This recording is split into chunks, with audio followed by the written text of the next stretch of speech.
Hey everyone, and welcome back to another week of What Does It Look Like? We are on week 4 of our Letters to the Exiles series. We're going to be talking about wonder today.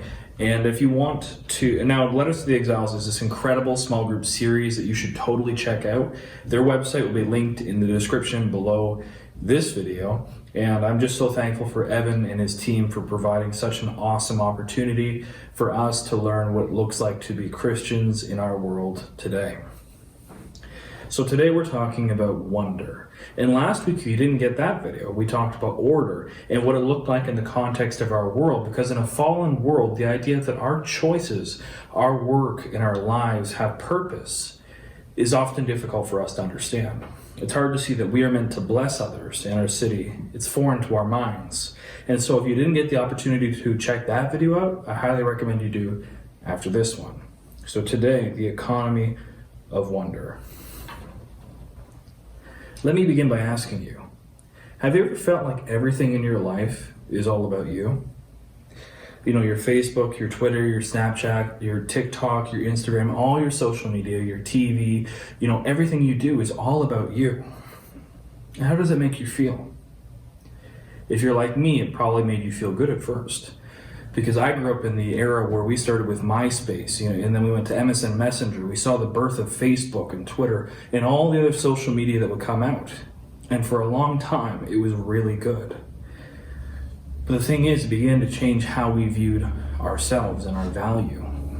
We started to see ourselves as important if we got so many likes on our new photo, or if we had so many friends or so many comments, rather than finding our value in our own nature and how God has created us. And so for a while it felt good. It really bolstered our view of ourselves.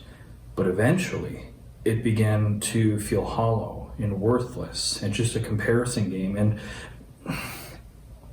it felt fake, and we felt more alone than ever. And you saw spikes in depression and mental health issues because people no longer knew how to find actual value in themselves. They no longer knew how to feel valuable apart from how others viewed them.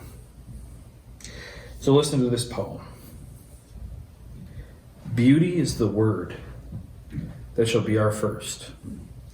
Beauty is the last thing that our intellect dare approach, since it dances as an uncontained splendor around the double constellation of the good and the true, and their inseparable nature around their relation to one another. Beauty is the disinterested order without which the ancient world refused to understand itself. A word which both imperceptibly and yet unmistakably bid farewell to our world. A world of interests, leaving it to its own avarice and sadness. No longer loved or fostered by religion, beauty is lifted from its face as a mask, and its absence exposes features on its face which threaten to become incomprehensible to man.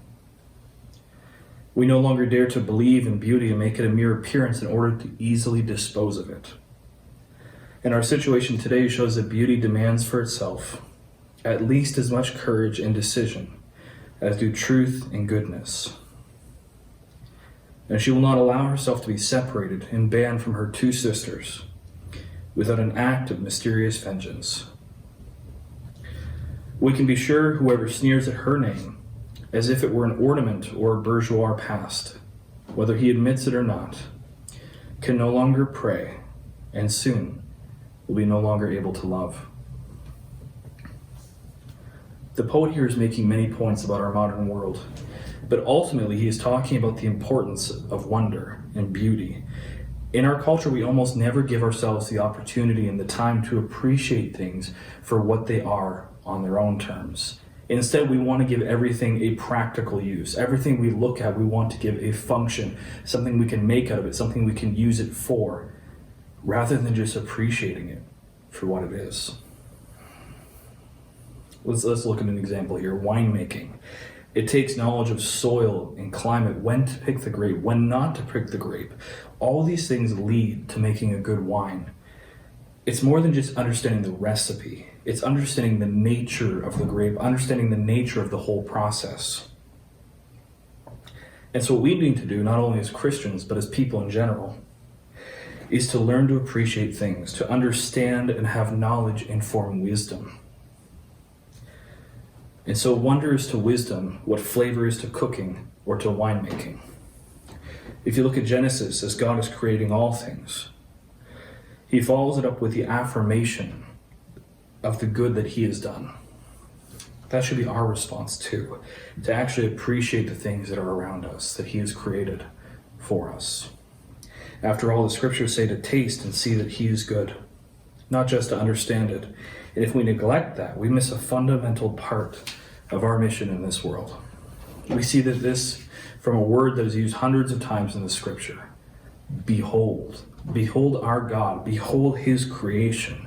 And the problem we run into is that the church has exiled beauty from its conversations. And we need to rediscover the beauty in order to receive it ourselves, to recover ourselves for humanity in our church. Jesus indicated that beauty is a door into the gospel. In Mark chapter 14, Mary of Bethany barges in and breaks this jar of expensive perfume that she had been saving all her life. And the disciples are furious at her because she's doing what is only allowed to be done on her wedding day. You see, by washing Jesus' feet with his valuable perfume, she was doing what was supposed to be done by a wife to her groom on their wedding day as a way to honor him. And the disciples here, they are furious and they're expecting Jesus to kick her out and to get angry at her. But he says, no, you don't understand. She has done something beautiful for me. And this was the same time when Jesus intentionally came late. He was supposed to come and heal her brother Lazarus, and Lazarus is dead. And so she's very likely upset with Jesus, as we can imagine.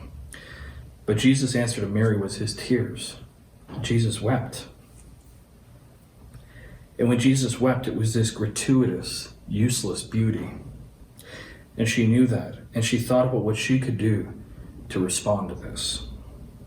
And so she did the only thing she knew how. She gave him the most valuable thing that she had. She anoints his feet with valuable oil, regardless of the drama that this would set off with the disciples.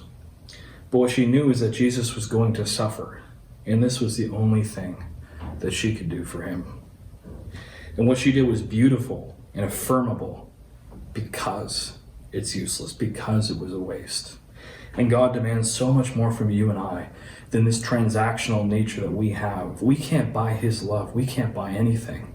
He has given us this free gift of love, this gratuitous beauty through his son, Jesus Christ, and his actions to us. And this is the gospel. This is what it means to us. What really moves us, touches us, is someone who has truly learned to behold, to see the beauty in God's world.